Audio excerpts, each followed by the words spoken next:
টান দে রে নিধি, টান দে, ভালো করে টান দে। শালা এই মুদি শালার গদি লড়ে যাচ্ছে, তবু শালা নামছে না। শালার বিচি ধরে টেনে হেসে গদি থেকে নামাতে হবে। শালা টান দে, টান দে, শালাকে ভালো করে টান দে। শালার গদি থেকে নামে, টান দে, টান দে, ভালো করে টান দে।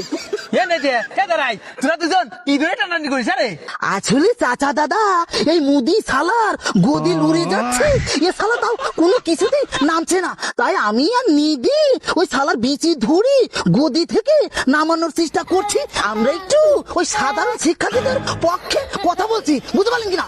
আহা, এটা কাজ করছিস বিচারা মুরব্বী মানুষ, কয়দিন পর আমি মরিয়ে এর নামানের কি দরকার? বিচি ধরে যে টানাটানি করতেছিস, উরে আমি তো ঝুলন্ত বেশি, আরো তো ঝুলে যাবে না, তখন কি করবি নি? এমনি বিচারা একটা সালবাল জন্মের পারে নাই, আর তোরা আবার বিচি ধরে টানাটানি করতেছিস।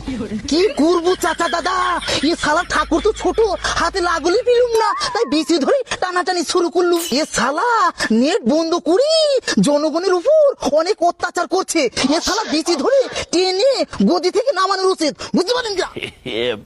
দাদা, ওই আপনার কাছে আমার একটা অনুরোধ।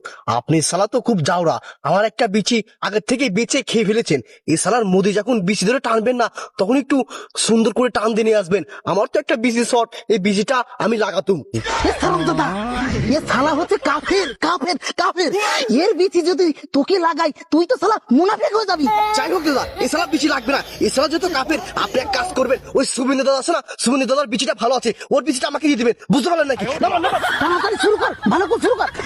আচ্ছা, শুরু ধরুন, শুরু ধরুন, না হলে টানের সাথে ওই আপনার বিচিটাও চলে আসবে। টান দে, এদিকে টান দে, টান দে, টান দে। হ্যাঁ? শালারা মানুষ ভালো না। শালার বিচি হাতের মধ্যে চলে এসেছে, শালা বিচি তো চলে আসলো, শালা গদিটা আসলো না। চল চল, শালাকে গদি থেকে নামিয়ে আসি। শালার বিচি তো ভালোই।